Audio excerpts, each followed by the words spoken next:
Dear students, this is the active and passive voice PDF part 2, and this is the first page of this PDF, and we continue with the 28th rule, and I explained you in the previous video about this rule, and also we saw 3 examples, and these examples are of the same rule, 28th rule. So I just advise you to read all those examples and go through them to have an understanding how these sentences are changed into passive voice.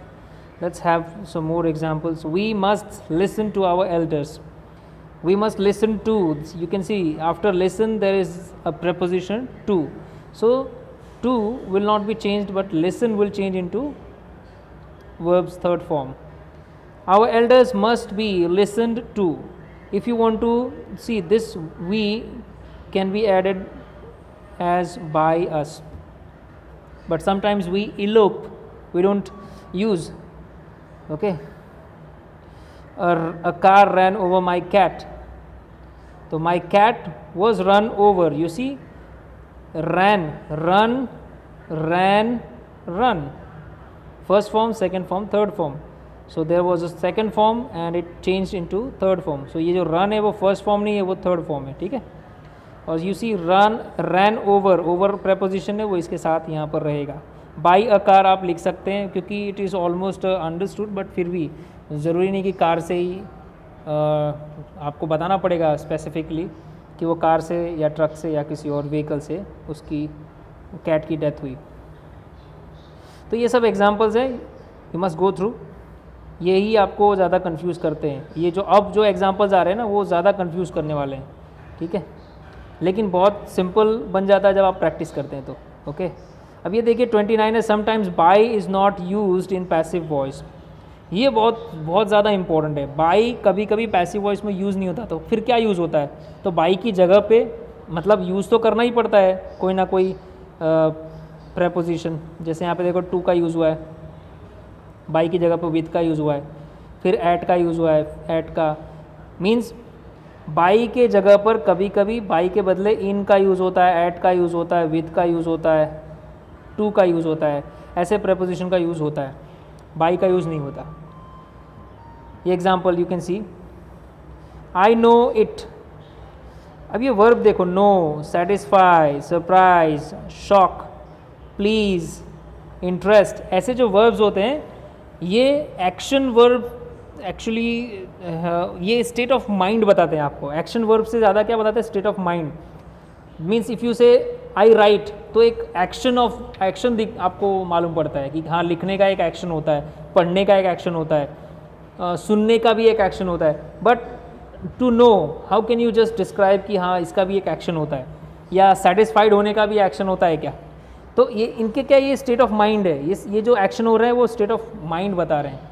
ये mind में हो रहा है. Actually आप physically ऐसा कुछ नहीं कर रहे हैं. जैसे लिखने के लिए आप हैंड मूवमेंट्स आपका दिखाई देता है, चलते हैं तो आपके फुट मूवमेंट्स दिखाई देते हैं, पर यहाँ पर कोई मूवमेंट नहीं हो रहा है, आपके माइंड में सब चल रहा है. तो ये इस तरह के वर्ब है. इसलिए यहाँ पर है ना बाई का यूज़ नहीं होता है. तो किस चीज़ का यूज़ होता है आपको मैंने बताया. यू सी, अब इसके लिए मैंने एक लिस्ट दी हुई है आपको. क्या लिखा है? The other suitable prepositions besides by. कौन कौन से हैं ये मैंने पूरा लिस्ट दिया हुआ है. जब भी प्लीज़ आए तो उसके साथ विथ लगाओ, इंटरेस्टेड हो तो इन लगाओ. नहीं आप बोलते हैं I am interested in this, आप ऑलरेडी पैसिव वॉइस का यूज़ कर रहे हैं. I am interested in this activity, I am interested in this book, तो आप ऑलरेडी पैसिव वॉइस का यूज़ कर रहे हैं. इसका एक्टिव वॉइस नॉर्मली लोग यूज़ नहीं करते. तो ऐसे astonished at, disinterested in, disgusted with, इस तरह से ये सब आपको यहाँ पर आपको ये याद करना पड़ेगा. और वो भी याद कैसे करना पड़ता है? ओरली. आप ओरली ज़्यादा फोकस कीजिए इस पर और प्रैक्टिस कर लीजिए उसके बाद. Then this will be very easy for you, and this is something new, maybe this something new for you. तो ये बहुत ध्यान रखना है इसके ऊपर. अब फिर से एग्जाम्पल की तरफ जाते हैं. You see, I know it, it is taken first, then know is verb's first form, it changes into is mr, so is there, and known becomes it is the verb's third form, and to me, not by me. Okay, it becomes to me. You can't say it is known by me. You don't say like this, it is known to me. Or if there would be a sentence like I know her, so you can't say she is known by me. You will say she is known to me. ये ऐसे ही बोला जाता है, ठीक है, आपको इसकी आदत बनानी पड़ेगी. और भी बहुत सारे हैं. He satisfied me, I was satisfied with him. Okay, the result surprised me, I was surprised at the result. ठीक है. His behavior shocked me, I was shocked at his behavior. तो ऐसी सेंटेंस है, आपको बस ये देखते जाना है. You see the last one, the book has interested me very much. तो आप बोलेंगे I have been very much interested in this book. देखो इन लगाया, बाई नहीं लगाया. द बुक सब्जेक्ट है ना एक्टिव वॉइस का, तो ये पैसिव वॉइस का ऑब्जेक्ट बन जाएगा द बुक. लेकिन बाई नहीं लगाया, क्या लगाया, इन. क्या लगाया, इन. तो इससे रिलेटेड मैंने आपको लिस्ट ये बता दिया, उसको आप आराम से पढ़ लेना. और फिर ये एग्जाम्पल्स उस पर बेस्ड करता है. ये रूल नंबर 28 और 29 पे बेस्ड है, हो सकता है 27 पे भी हो. मिक्सचर भी होता है इसमें कुछ. इसमें आपको क्लूज़ दिए जाते हैं, उन क्लूज़ का यूज़ करो. जैसे यहाँ पे देखो क्लूज़ दिया हुआ, interested in, content in, surprised at, alarmed at, shocked at. ठीक है, ये वरीड एट, अनॉयड एट, इस तरह के वर्ब्स जो होते हैं, ओवरग्रोन विथ, बहुत ही इंपॉर्टेंट है ये सब सेंटेंसेस, आप ध्यान देना इन पे. Okay, you see passive transforms of subject plus verb, that clause. अब ये आपको ऐसे सेंटेंस क्या होते हैं, देखने में बहुत बड़े लगते हैं. यू विल फील कि अरे ये पूरा सेंटेंस कैसे चेंज करूँ पैसिव वॉइस में, बट आपको इतना ही पार्ट चेंज करना होता है. दे से जो वर्ब है, इससे क्या मालूम पड़ा है, वर्ब का फर्स्ट फॉर्म है, यानी सिंपल प्रेजेंट टेंस है. यानी वर्ब का फर्स्ट फॉर्म किस में चेंज होता है, या तो इज, या तो एम, या तो आर में. ठीक है, और वर्ब का कौन सा फॉर्म लगा देते हैं, थर्ड फॉर्म. ये हेल्पिंग वर्ब हो गया और ये मेन वर्ब हो गया. तो ये इस वर्ब का ये दो वर्ड लिखेंगे हम. तो दे से क्या हो जाएगा, देखो दे से, तब हम एक डमी सब्जेक्ट लेते हैं. डमी का मतलब इट इज़ अंडरस्टूड कि हम इट ले लेते हैं.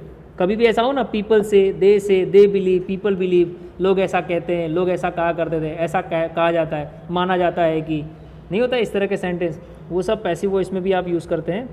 तो they say will become it is said, और that he knows the fact, ये पूरा वैसे ही रहेगा, इसमें कोई चेंज नहीं करना है. हाँ, लेकिन दूसरा जो तरीका वो ऐसे कर सकते हैं, इसको आप पहले ले सकते हैं ही. तो जब ही को पहले लोगे तो ही इज़ सेड, तब आपको टू लगाना पड़ेगा, to know the fact. He is said to know the fact. दो तरीके हैं, आप दोनों में से कोई भी एक तरीका यूज़ कर सकते हैं. They said that, he new. तो ये सेड से क्या मालूम पड़ता है, वर्ब का सेकंड फॉर्म. तो फॉर्मूला क्या है, वॉज या वर प्लस वर्ब का थर्ड फॉर्म. तो देखो यहाँ पे वॉज या वर है ऑब्वियसली, और सेड वर्ब का थर्ड फॉर्म है. तो इसने इट लिया, तो ये बाकी का रहने दिया वैसे ही. लेकिन अगर आप ये ऑब्जेक्ट ले लेते हैं ही को यहाँ पर, तो आप हो जाएगा he said, he was said to know. तो टू लगाना पड़ता है, दैट हट जाएगा, जो दैट है ना वो हट जाएगा. अभी आपने ही यहाँ ले लिया, तो ऑब्वियसली ये यहाँ आ गया, ही वॉज सेड, बच गया न्यू. तो न्यू को टू के साथ जोड़ोगे. If you will write any verb with to, वो वर्ब का फर्स्ट फॉर्म ही होगा. तो न्यू क्या बन गया, फर्स्ट फॉर्म. तो टू नो. दे बिलीव का वर्ब का फर्स्ट फॉर्म है, तो क्या हो जाएगा, ही, इट इज़ बिलीव्ड. बाकी सब सेम. अगर आपको ये सब्जेक्ट पहले लेना है, तो he is believe to have failed. अब ये थोड़ा ध्यान देना, टू हैव फेल्ड लिखा है. हाँ, ठीक है. यहाँ पर आप बिलीव टू, यहाँ पर फेल भी लिख सकते हैं. ठीक है, बिलीव टू फेल भी आप लिख सकते हैं. सो ये कुछ इस तरह के होते हैं, आप देख सकते हो. ये पीसी का मतलब क्या है, PC here means, I have forgotten. I think I'll tell you later when I remember this. Yes, that is principal clause. PC means principal clause. ये principal clause है, और ये है noun clause जो that के साथ लगा हुआ है. ये क्लॉज क्या होते हैं मैं आपको बाद में बताऊंगा, अभी इतना डीप में जाने की ज़रूरत नहीं। अगर आप ये प्रीवियस वाला सेंटेंस समझ गए तो ऑब्वियसली आपको पूरा समझ में आ जाएगा। ये कुछ ऐसा टॉपिक है जो आपको ध्यान देना है, ये पहली बार आपको देखने को मिल रहा है ऐसा सेंटेंस। जब भी ऐसा कभी आपको मिले टू लव लिखा हो एक्टिव में तो आपको टू बी लव्ड कर देना है। टू बी लविंग लिखा हो ऐसे तो ये दोनों प्रेजेंट कंटिन्यूअस टेंस यूज़ नहीं होता है, लेकिन फिर भी आ जाए तो टू बी लविंग हो तो टू बी बीइंग लव्ड होता है। टू हैव लव्ड हो तो to have been loved, to have been loving हो तो to have been being loved. इस तरह से आपको ये याद रखना है। और जो वर्कड आउट एग्जांपल्स हैं ये भी आपको ध्यान रखना है, ये वर्कड आउट एग्जांपल्स बहुत इंपॉर्टेंट है, ये स्टडी ज़रूर करें आप, ठीक है। टाइम लो, मैं कोई टाइम की लिमिटेशन आपके लिए नहीं रख रहा हूँ, टाइम लीजिए आप, ठीक है। तो ये इस पे आप स्टडी कीजिए, बहुत ही इंपॉर्टेंट है, ओके। और उसके बेस पर है एक्सरसाइज नंबर 12, ठीक है। उसके बाद हम लोग फिर इनकी बात करेंगे, रूल नंबर 31 की, ओके। Thank you.